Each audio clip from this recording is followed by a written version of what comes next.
Can you all hear me nice and clearly right at the back? Fantastic, great.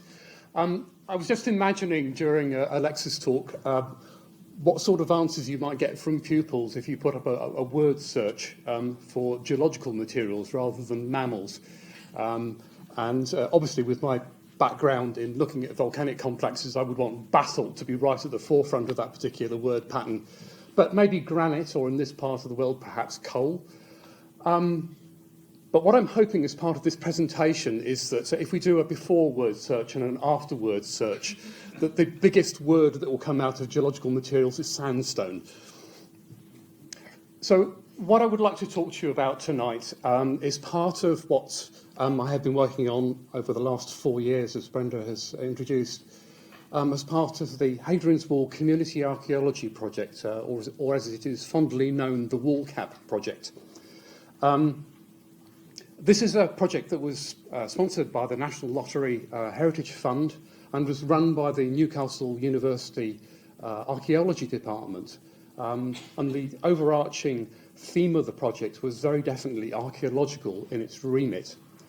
However, there was one strand of this work that was specifically focused on looking at and using the relationship between what we can understand with a geological head-on and what we can use with an archaeological head-on, and how we can integrate those ideas and what we can actually learn by taking that more joined-up approach to studying the wall.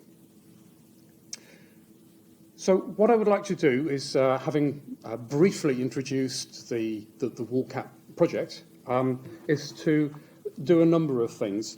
The first of all is to give you a little bit of an idea about what we did, and to give an introduction to the components of Hadrian's Wall, both from a geological and from an archaeological point of view. So just a very quick summary to give you a sense of what the material aspects of Hadrian's Wall are. What I would then like to do is to focus in on some of the things that we can learn about the material aspects of Hadrian's Wall from a purely archaeological point of view. And then to follow that by giving a more detailed view of the geological point of view of Hadrian's Wall by putting the wall into the context of its geological history.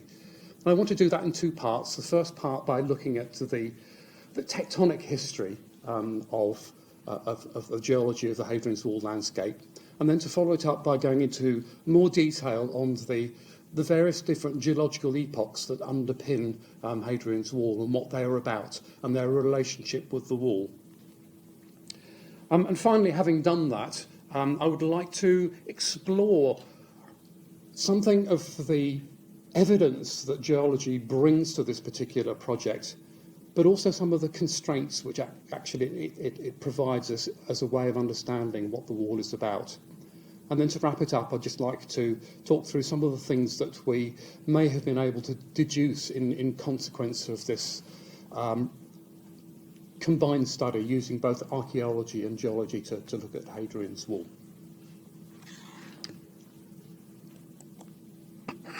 So I just find my way around the technology. So here's some of the team that worked on Hadrian's Wall. So the project manager at the top there, should get my laser pointer so that the video will show the right thing. So this is Rob Collins, who is the project manager of the WallCap project, an expert on Hadrian's Wall, and also, interestingly, on carved phallus as well. And this is Catherine Murphy here, who's our data specialist, who's kept all our databases in order, and an extremely knowledgeable and very helpful person. This is Jane Harrison, who's the community archaeologist who worked on the project and was responsible for another major strand of the WallCap work, which was to do some heritage at risk digs working with the public. There's one other person missing off this slide, which is Kerry Shaw, who was the volunteer coordinator, who did an excellent job in keeping the volunteers happy and engaged, a very jolly and encouraging person, and also very helpful as for various other matters within the project as well. And then there was me. I was the community geologist for the wall cap project.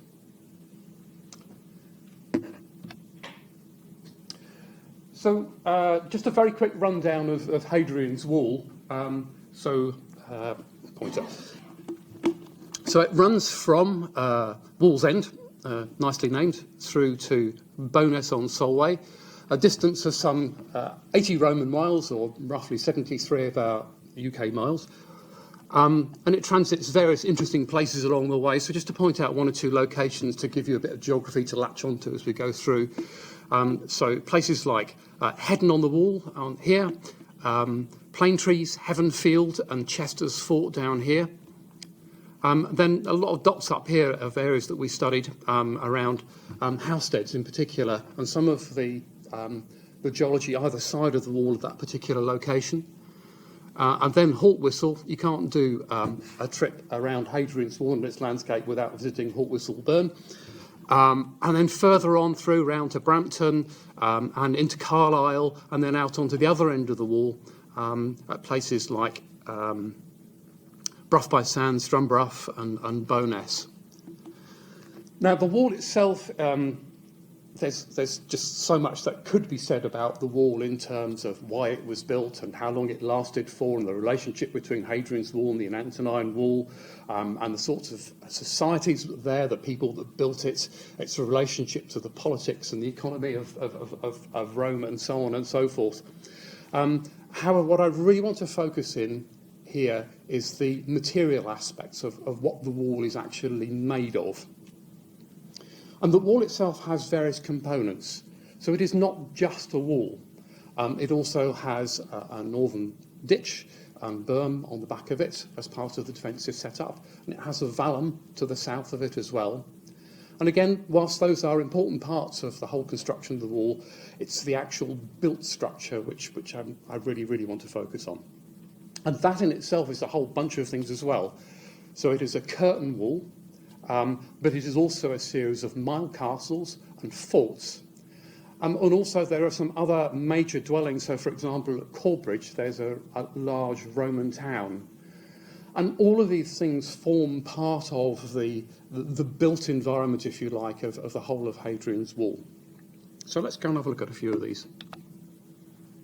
So here's some examples of the curtain wall. I'm going to struggle to remember which is which.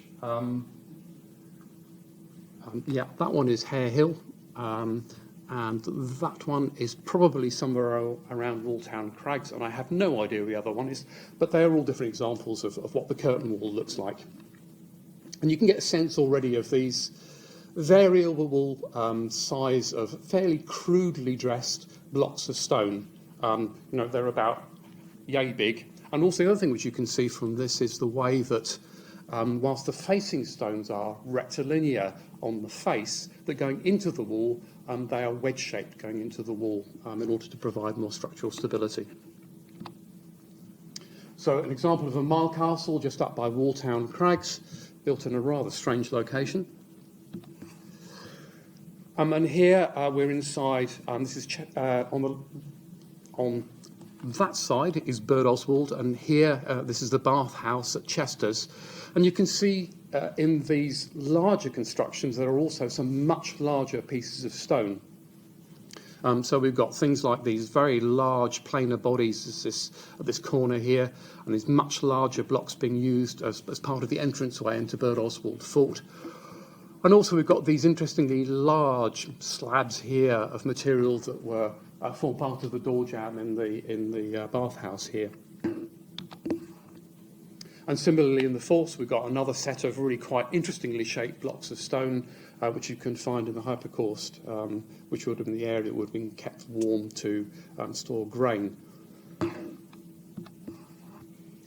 And one of the other major interesting constructions for dressed stone in particular were the small number of bridges where the wall went across various rivers. So here we are at Chester's where the bridge crosses the River North Tyne, and you can see there's some really very chunky pieces of stone which are used within that construction.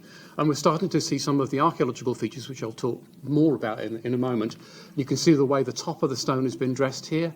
And you can also see this little slit here, which I'll come back to in just a moment.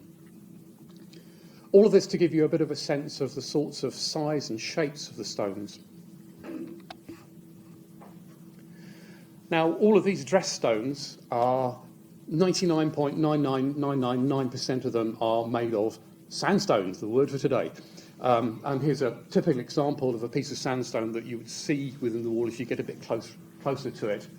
And you can see it's made up principally of, in this case, sub-rounded grains of quartz. It's fairly gritty, so you've got grains here maybe up to about 1 millimetre or so in diameter.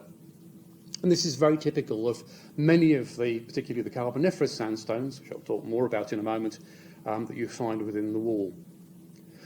There are, however, other types of material which you find within the wall, hence the name geodiversity at the beginning of the talk. So interestingly, one of the 0.0001% of the dress stones is this, which is a limestone which you find in the bridge abutment at Willeford Crossing, which is not only a limestone, but it's actually stuffed with a fossil, which glorifies under the name of Siphonodendron, or in lithostratian in old money. And it's very unusual to find limestones actually within the space-filling stones that are used within the wall. If anybody finds any other examples of this, I'm very interested to know. I've still yet to find any others. There is rumour that there was windsill used as facing stone in one place, but I've still yet to see it. And mentioning windsill, there is one location, there are several locations where windstone is actually used. So here we are above Sowing Shields Crags, and what you can see here is these stones here. They're not actually part of the upright part of the curtain wall. They're just used in the foundation layer. And you've got these really characteristic wedge-shaped stones, which are actually partially weathered as well. So are probably just material that was lying around as scree that's partially weathered and therefore easily accessible and usable, but actually really good, robust material for building a foundation out of. And you can see it running all the way along the edge here as well. And this leads on nicely to another part of the material aspect of the wall, which is the core of the wall. So the curtain wall itself is composed of these crudely dressed facing stones, but then in the middle of the wall, a whole pile of material is dumped. And this is basically whatever the Romans could find nearby in order to be able to fill that space, mixed in maybe with some clay as well in order to help bond it together. And what you can see here at this particular point is that a lot of that material here on top of the windsill is of windsill, because that's what there was around. But in other places along the wall, and what you can see at this particular location is lots of that material is broken sandstone rather than windstone, despite the fact it's on top of the wall here. And here we are further along towards Bird Oswald. And again, most of the material which is infilling the wall of this fortlet here is sandstone. So all of this material in here is sandstone, but with a couple of pieces of windsill in it as well. That core material, and indeed alongside the wall and within some of the forts, there's geological material is used to form cobbled paved areas as well as infilling the core. And this is from a dig that was done at Cambeck, just out towards Brampton, another of the places which the Roman wall used to cross a river. And what we can see here is there's a huge diversity of material which you find within that core material. So not just the sorts of things you might expect to find by way of sandstone, given the location of this particular crossing, but bits of quartzite, indurated sandstone, granites, grey wackies, and all sorts of much older and more diverse material. And I'll come back and talk about that later. So a bit of a close-up of some of those materials, and you can see these coarsely crystalline igneous material here, and these some sandstones in here, and a grey wacky up here. So let's come back to the beginning again and just ask a few questions, which are the questions which the archaeologists wanted to know about. So why would we want to look at wall stones? So the first question is where the stone has come from in order to be able to build the wall. And why archaeologists are interested in that, because it gives a really interesting insight into the process that the Romans went through in terms of planning and then actually building the wall. And if you know where the stone sources are, you can then understand more about what the routes to the wall and the methods for building the wall were. The second exam question, if you like, was that we know that a lot of the wall is missing. There's a lot more of the wall missing than is actually there. What's happened to it? And there are various things that could have happened to it, and we'll talk a little bit more about that later. But in particular, we know that there is an awful lot of the wall stone which has been reused within post-Roman buildings. So when was it reused and how much was reused? And can we use geological and archaeological information in order to be able to help us understand that? So let's start by looking at the archaeology. So we talked about these slits earlier on. These are a method by which stones in quarries were lifted. So they go in at that sort of angle, and then there's a big hooky thing which goes inside of it and goes inside that hole, and you can then lift the block up by the hook. And you can use things like cranes and what have you to do that lifting for you. And this is a common feature of the Roman stones, particularly the larger ones. So from an archaeological point of view, that's at least partially diagnostic of a Roman stone. Another diagnosis is something which is really clear, such as this, where you have a Roman inscription, which gives you a lot more information and tells you something very clearly about this being Roman. This one is a stone which sits outside the museum at Chester's, and actually taken from one of the Roman quarries at Fallowfield. Another diagnostic is this type of cross-hatched style of dressing of the stone, which seemed to be something which was quite common. It's not definitive, but it is nonetheless indicative of a Roman dressing of stone. This particular one is in some of the reused stone within St Michael's at Bruff-by-Sands. And I talked about quarries, and the inscription stone that was found came from here at Fallowfield. And there are other indications here that the whole of this line of sandstones that wiggles across the top of this escarpment here is actually an ancient Roman quarry. There's tool marking in here, and you can see square sections of stone where sandstone has been removed from this particular location. And here we've got some more decorative Roman work, which you can find in the crypt at Hexham Abbey. Or if you go to St Andrews at Corbridge, if you look at the archway at the end here, this one here, this is a typical Roman archway, and it's extremely likely this is something that was removed from the Roman town at Corbridge. And also, simply by the location, and this is Thirlwell Castle, which is located very close to the wall, and you can see it's got a lot of stones which look suspiciously Roman. But there is also archival material which actually helps join the dots between the wall and this particular structure as well, in terms of who owned the land at this particular time. So there's a lot of information which can gain from the archives as well as from physically looking at the buildings. And here's another building which, simply by the mass of material which is there, which is suspiciously Roman in its looks, and is in a part of the wall, and again I'll come back to this if we have enough time, to say why it's likely this is Roman. So what we did as part of the WallCap project was to work with volunteers who did a lot of amazing work to examine the stones and to measure them and to catalogue information about those stones. We also spent a lot of time out in the field exploring the geology as well, because without having an understanding of what the geological material is about in all sorts of different dimensions, it is really hard to get a handle on what these sandstones are about.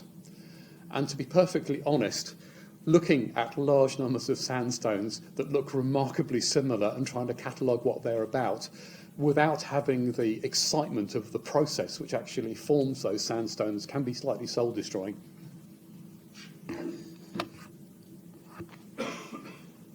So, I've got to here, yes.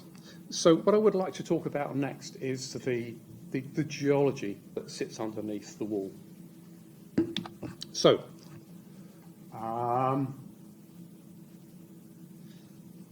broadly speaking, the geology of the wall divides into two major parts. So from Wall's End to somewhere around Hare Hill, all of this material, all these greys and yellows and greeny colours in here belong to the Carboniferous period.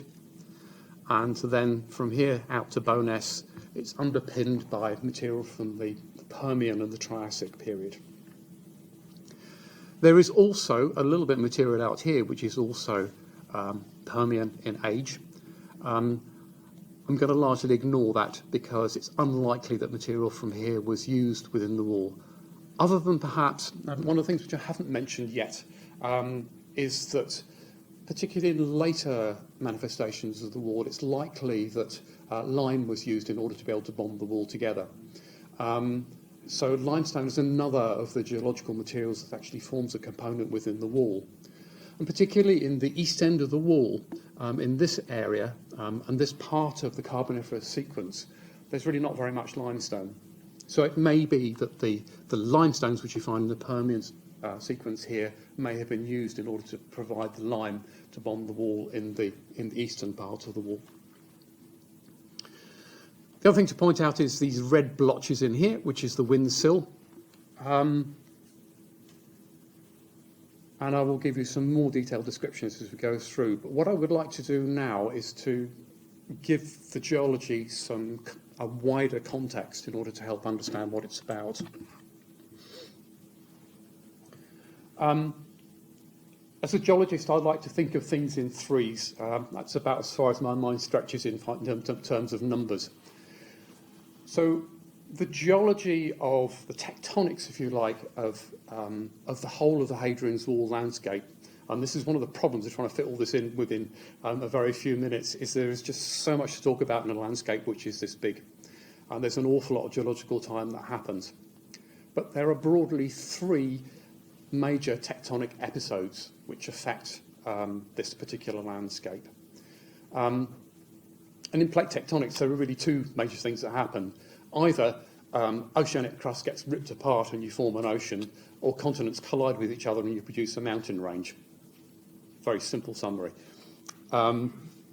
So the first major episode that happens is the Caledonian orogeny, which is where continents collide.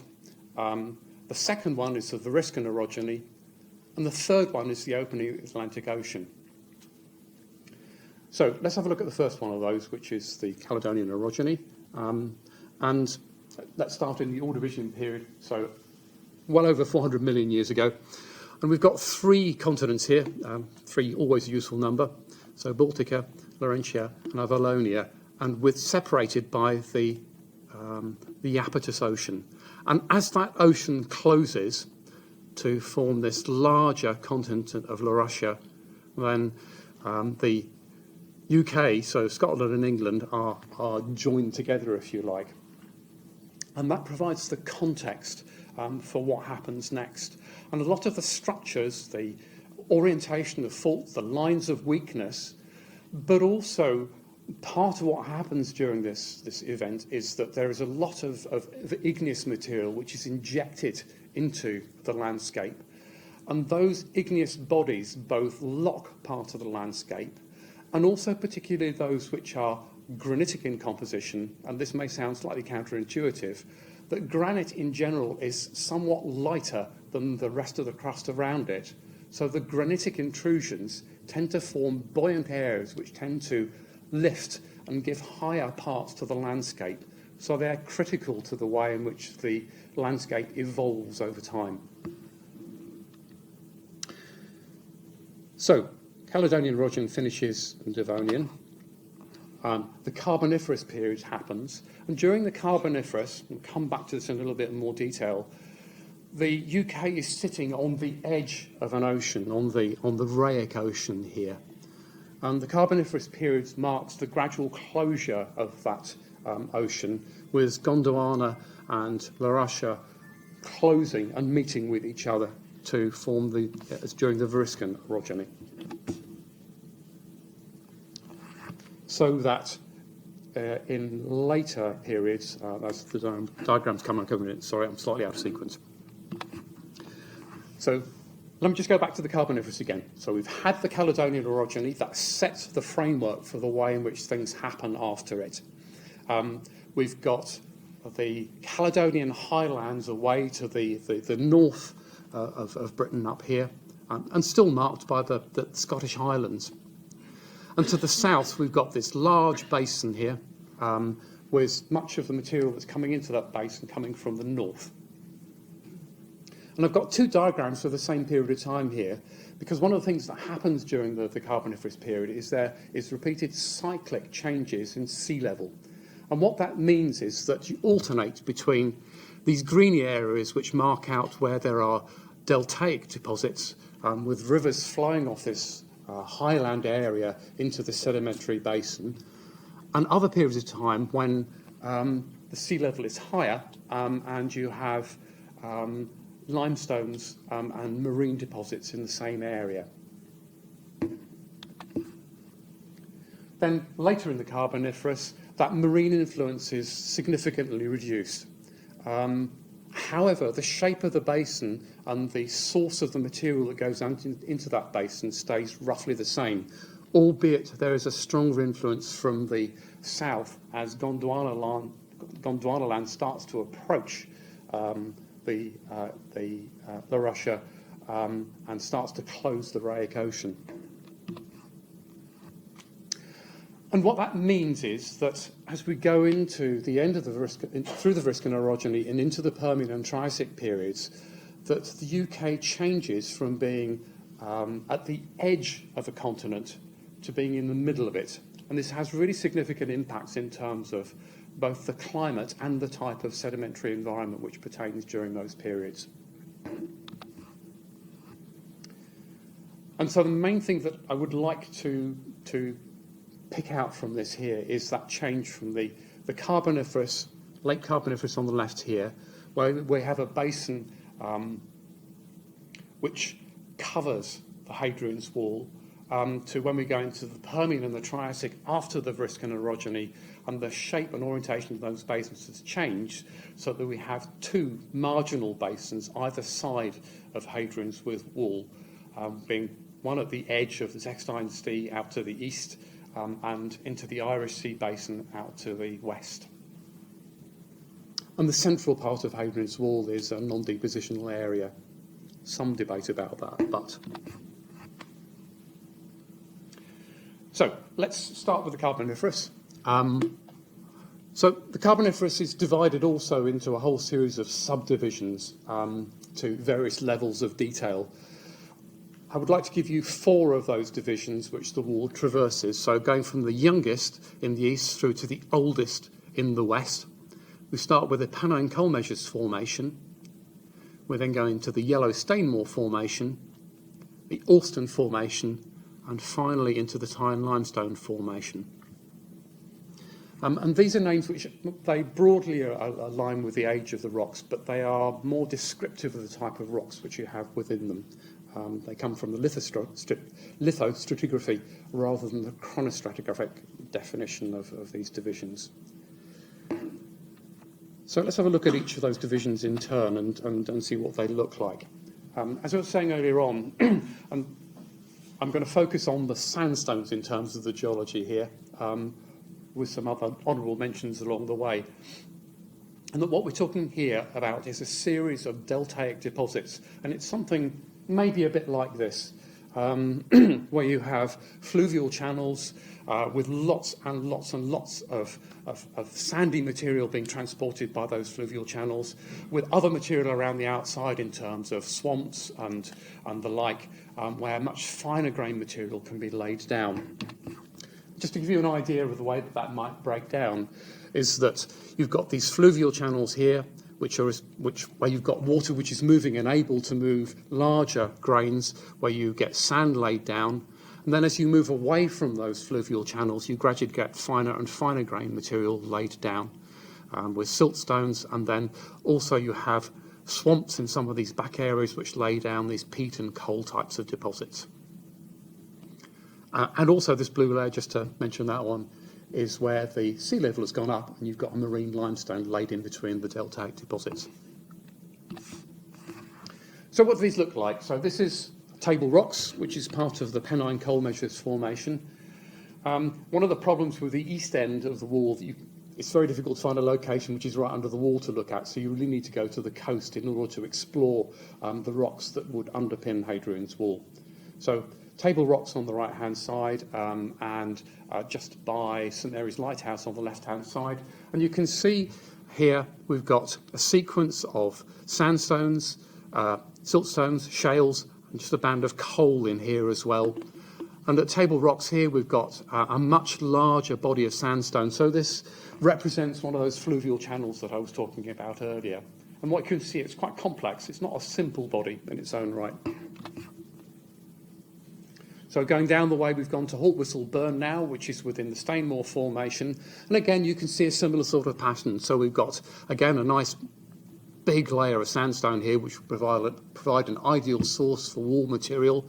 There's a coal running through here. And a bit further up the burn here, we've got these interbedded sandstones, siltstones, and some finer shaly material in here as well. And if we go down a little bit further, and here we are in the Alston Formation at Queen's Crag, which I will maybe talk about a little bit later, where we've got this massive sandstone ridge with this enormous sandstone unit. This is a block which has become separated from the main ridge of sandstone here. And if we go down even further here, we're now into King's Crag, which is within the Tyne Limestone Formation. And again, what you can see here, there's a whole series of sandstone units in here, multiple layers of all sorts of different things going on, with some planar cross bedding, some trough cross bedding, and all sorts of other things happening within here. So again, it's quite a complex unit in terms of what's actually going on there. Yeah, so just to give another idea, another view of King's Crag here. And incidentally, just going back a little bit, if you compare the quality of sandstone here at Queen's Crag, which is actually a known Roman quarry, there's inscription and there's tool marking which tells us that it's Roman. But just looking at it, that's really good quality sandstone. It's the sort of thing which you can make some of the larger blocks that you find within the forts at Housesteads, for example. Whereas here at King's Crag, the quality of the sandstone is much lower. And there's another sandstone which is just a little bit nearer to the wall, which has a similar quality of material into it. And that gives quite a good clue as to what the Romans were looking for. They were very pragmatic in terms of their choice of where they went for their wallstone.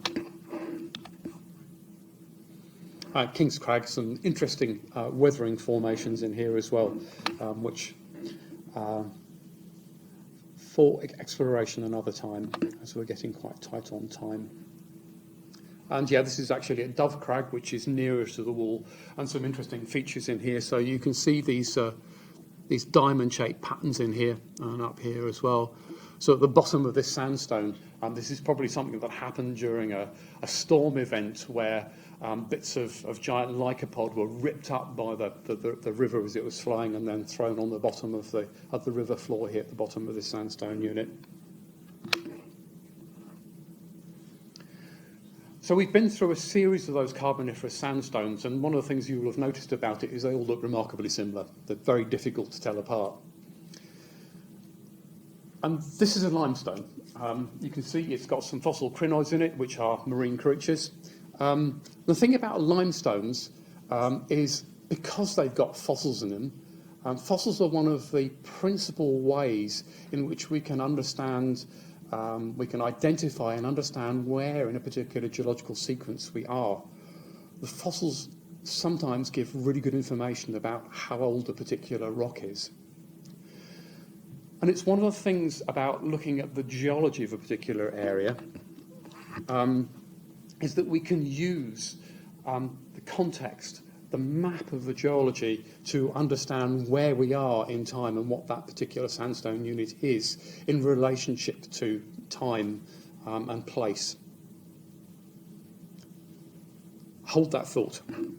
So we're going to go into the, no we're not. I want to mention these red bits here very briefly, which is the wind sill. So the wind sill, if you like, is a marker of that second major tectonic episode, which is that during the Variscan orogeny, magma was generated within the mantle, which came up, didn't quite get to the surface, went sideways and formed the wind sill. That's the wind sill. So moving rapidly on to the Permian and Triassic period, which is in this part of the wall. So let me just break that down a little bit. So this pink material down here is Permian, and there's also a sliver of Permian which goes around the outside here as well. So if you imagine that this whole area between here and here as a saucer with the older Permian material on the outside of it and the younger Triassic material in the middle of it, this pink material in here and here is Triassic, and there's a little bit of Jurassic in the corner here, although the evidence for that is slightly flaky. So the Permian and Triassic, as far as, let me just give you that context again. So a reminder that we've got these two basins either side, and we're looking at the western side only for this. So that older Permian material in terms of sandstones, the major possible source of wall material is the Penrith sandstone, of which this is a rather unusual example at a place called Lacey's Cave, just north of Penrith itself. Which has been veined with lots of probably barium salts. Well worth a visit. It's an amazing place. Good walk down there as well. The Penrith sandstone is a possible source, and I'll come back to the reasons for that in a moment. In contrast, we have the St. Bees sandstone, which is Triassic in age and is the large middle bit of that saucer and younger in age. So we've gone from something here, and you can see it's a little bit difficult to get colours exactly right on slides, but it's got a kind of a salmon pink, sort of dusty sort of colour to it, whereas the St. Bees sandstone is a more purple colour. The Penrith sandstone is a desert sandstone, so it's laid down by wind processes, whereas the St. Bees is fluvial, so it's a channel sandstone, part of a large river complex that flowed all the way down from the south coast, and I think called the River Budliensis, right the way up into Northumberland and beyond. There's also this slightly ambiguous layer, which is above the St. Bees sandstone, called the Kirklinden sandstone, which is nominally desert. However, it also has quite a lot of fluvial stuff in it, so it throws a real spanner in the works between distinguishing between those two sandstones. One last bit of geology to mention before we get back to some more conclusive stuff, which is ice. We can't really mention the landscape of Northumberland without talking at least briefly about ice. So the map at the top of this diagram is the hard geology, so the older rocks. And on top, what we've got mapped out is what's known as the drift geology.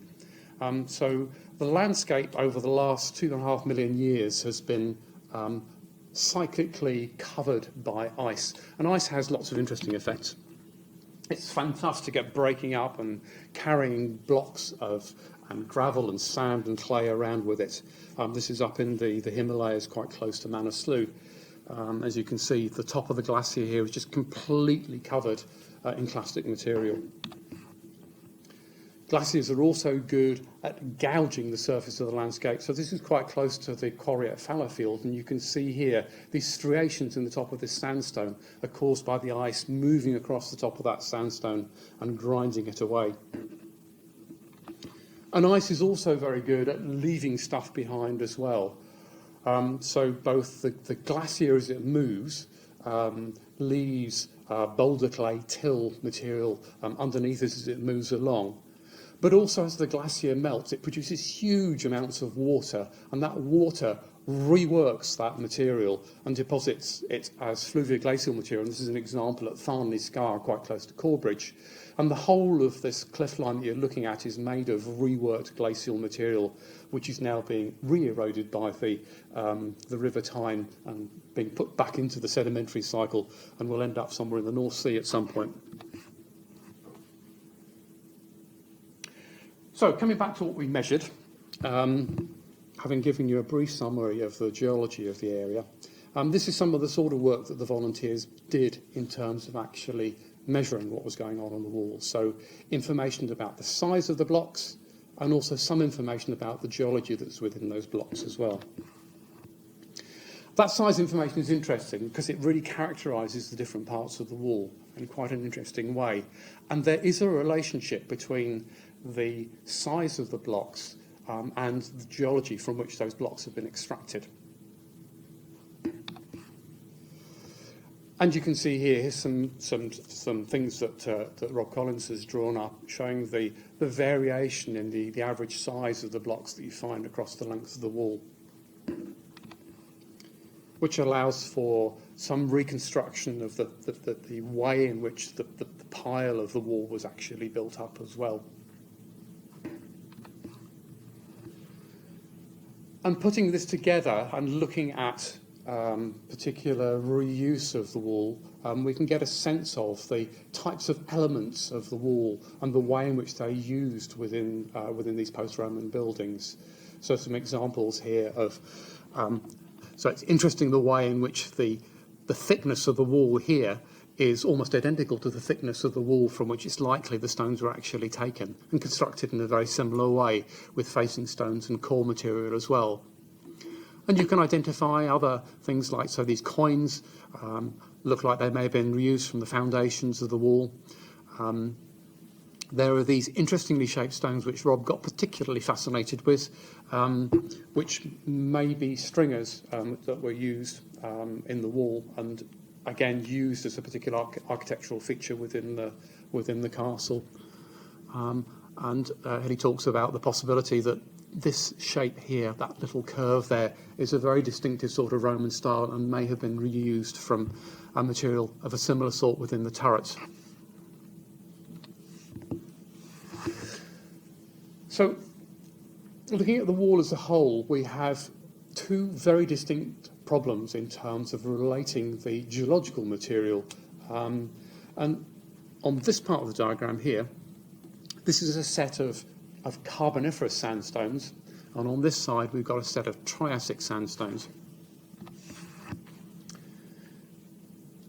In the west end of the wall, where the Triassic sandstones are very likely to be the major component that was used in the wall, so this is Drumburgh Castle again, more of a basel than a castle, where a lot of the stones in here are very likely to be St. Bees sandstone. In fact, if we look at almost all of the buildings in the west end of the wall, I've missed a piece of information out here, which is that in the west end of the wall, there is almost no exposure of rock. So stone is a really valuable commodity in that part of the world, and had to be brought in from away from the wall. And there were various consequences to that. One is to ask the question about what the Romans did and how they got it there and where it came from. But the other is that it made, because stone was a valuable commodity, what it meant was that almost all of the stone structure of the wall was robbed out and reused in other buildings, such as Drumburgh Castle, St Michael's Church at Brough by Sands. So evidence from those post-Roman buildings tells us more about what was in the wall. And also we have a little bit of information from the very small bit of upstanding wall just outside Port Carlisle, and from the dig which Woolcap did at Camback as part of the Heritage at Risk digs. And all of them point towards the St Bees sandstone being the likely source for that material.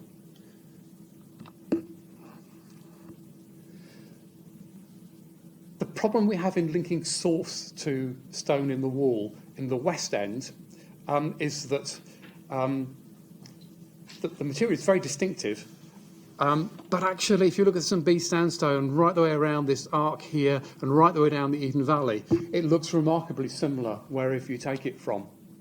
So there's an ambiguity left in terms of the source. So we know there are Roman quarries from places like Schulk, Wetherall, and Gelt, where there are Roman inscriptions to help us out. But equally, we know that all the way around the coast at Maryport, where there is a major Roman presence, that it could be that the material was shipped around, or indeed shipped across the Solway Forth, or indeed on pack horses, it could be taken across the Solway at low tide as well. So we have some help, but nothing definitive. And this is where the interaction between the geology and the archaeology becomes interesting in terms of understanding the processes that were used in the quarries, but also the types of transport mechanism that might have been used as well. And we know from some of the research that's been done that the volume of material which you can actually pack into a boat means that it becomes quite an efficient way of being able to transport material around. In the Carboniferous part of the wall, the problem is different. There are many, many sandstones which are quite characteristic. However, we come back to this context thing, so that we can say that the King's Crag here is within the Alston Formation because we know it's just below the Tybalt limestone. But if you take that out of context and stick it with the wall, you don't know that anymore. So you have to look just at the material which is within that stone. And the thing about the Carboniferous sandstones is, and this gives an indication of it, you can see the way that these ridges are discontinuous.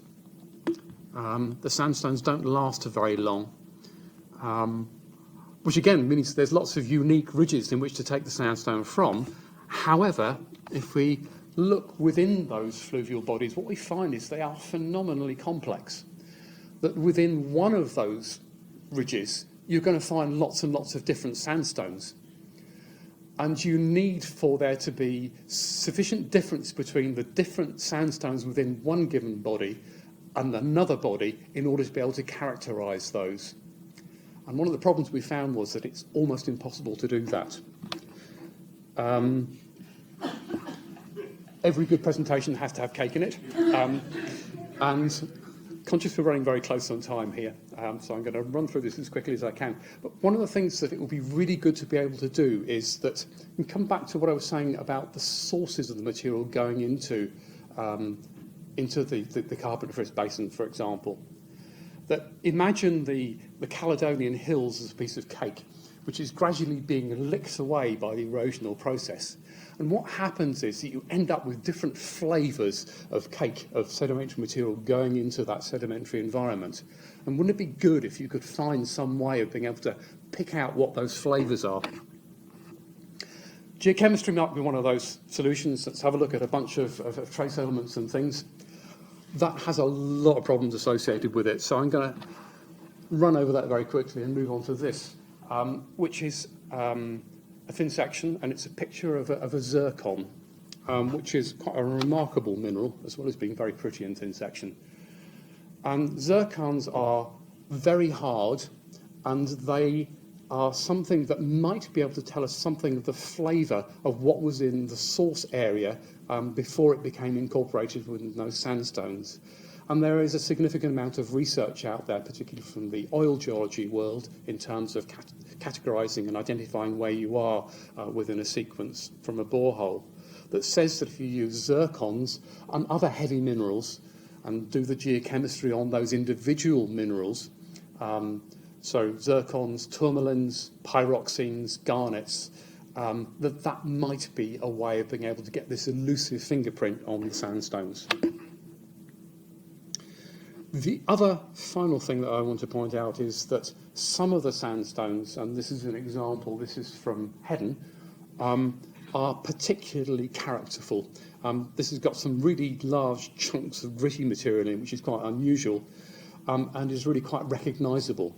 So when you find sandstones, and this is a thin section of the Hadrian sandstone, so when you find sandstones, and here's another example of this really rather dodgy-looking brown, mucky sandstone, which has got lots of pits in it, in contrast to this much smoother white sandstone. And interestingly, if you go to black carts, what you find is these two are mixed up together. So you've got some brown and you've got some white. And what that allows you to do is to speculate about where those sandstones may have come from. And there are a number of sandstone ridges, and it's maybe that the darker brown sandstone came from green carts and the paler one came from Woolwich Fell. That's a prediction, and that's out there for people to go and test. So I hope that's given you a little bit of an insight into what we've been mucking around with in terms of looking at the relationship between archaeology and geology, and how that can give a richer understanding of what's going on within an extraordinary monument like Hadrian's Wall. And if nothing else, I hope that it maybe has encouraged you to go out and have a look at the wall and spend some time on it. It's a beautiful place to be. There's a lot of geology and a lot of archaeology to look at. And also, I hope I've managed to place sandstone firmly in your consciousness as well. Thank you.